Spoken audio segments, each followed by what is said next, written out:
Olá, hoje o meu grupo formado por eu, Pedro Melo, Davi Duque, Jair Rocha e Cauê Viena, vamos falar sobre a radioatividade. A radioatividade vai ser basicamente caracterizada por uma grande emissão de energia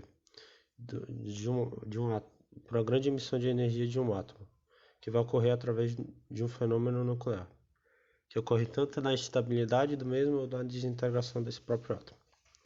Como o nome já meio que dá uma dica, essa reação nuclear ela vai ocorrer no núcleo do átomo, que vai acabar se diferenciando da reação química que ocorre entre as eletrosferas.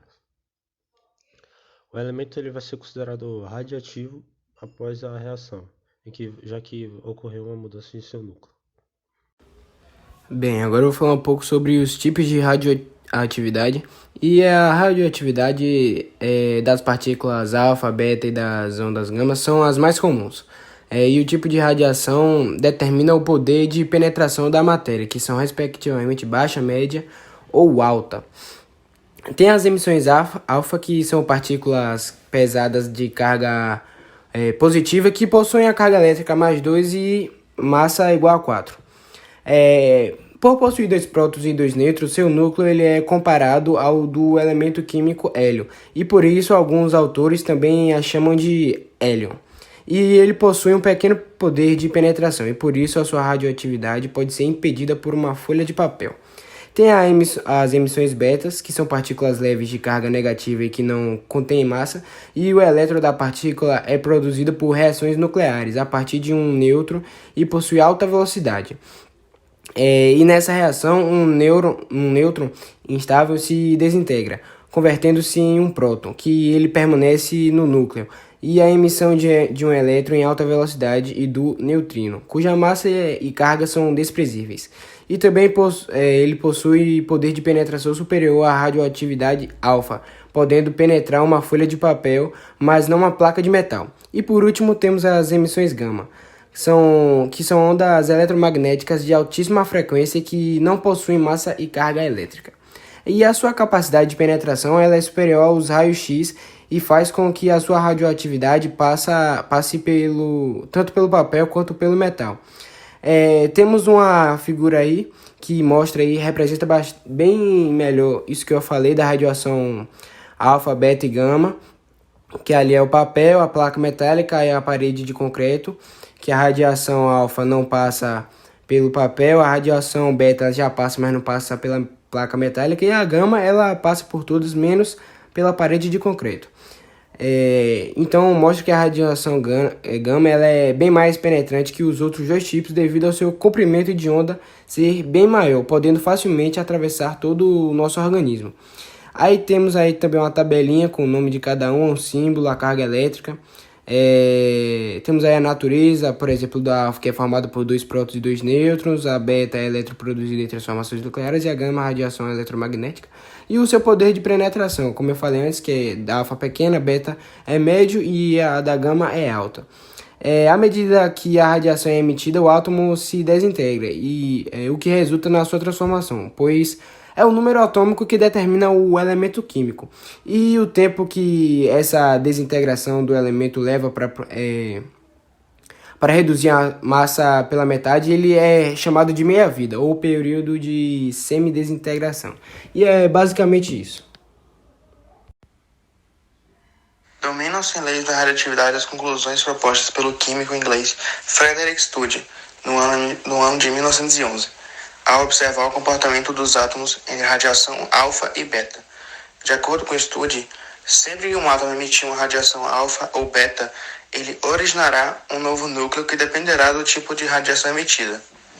Radiação alfa é formada por 2 prótons e 2 nêutrons.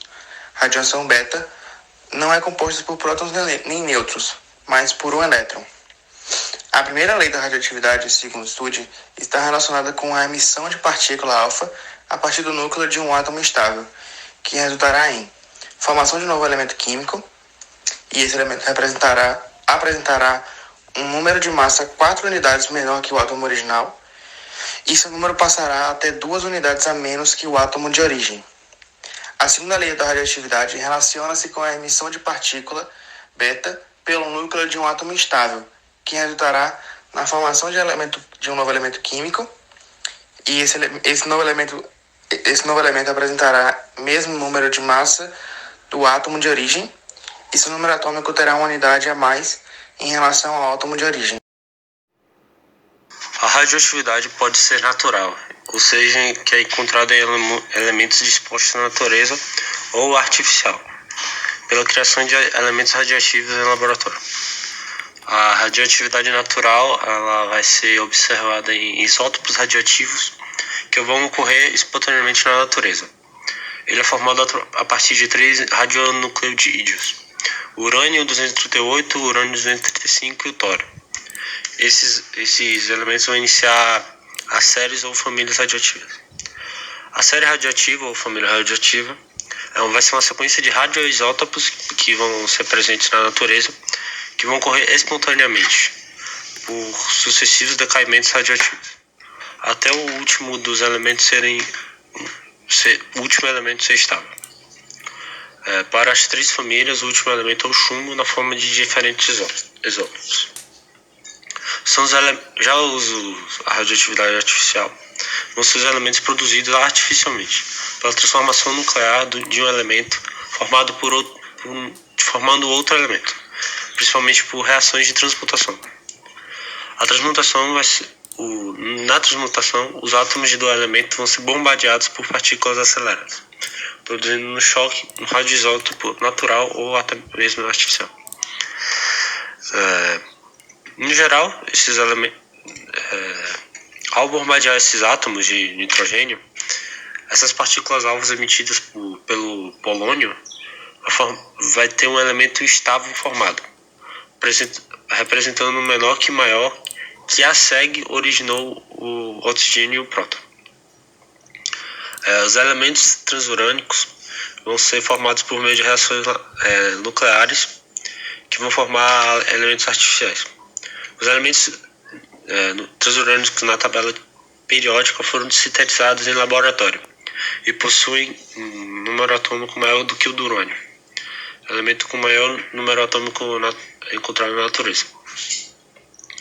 Em geral, esses elementos vão possuir uma vida curta, com duração de até segundos. Agora eu vou falar sobre o decaimento radioativo. À medida que a radiação é emitida, o átomo se desintegra e o que resulta na sua transformação é o número atômico que determina o elemento químico.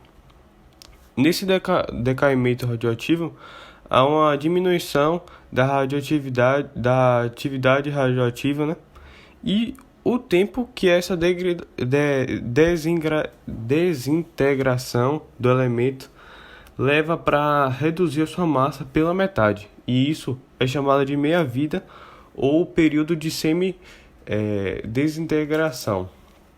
O tempo de meia-vida está relacionado à taxa de decaimento de determinada amostra.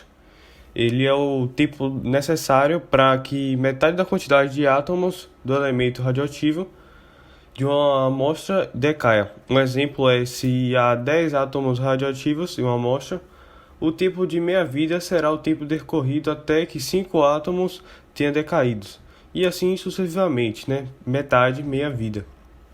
E à medida que o decaimento progride, a quantidade de átomos radioativos diminui pela metade, para cada período de tempo.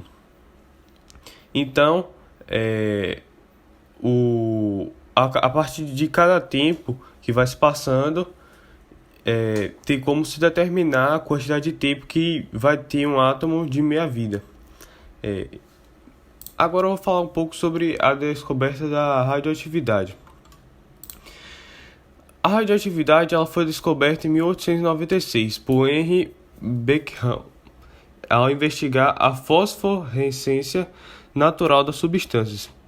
E aí, posteriormente, o casal Pierre e Marie Curie dedicou-se ao estudo das emissões radiativas e constatou que essa era uma propriedade de determinados elementos químicos.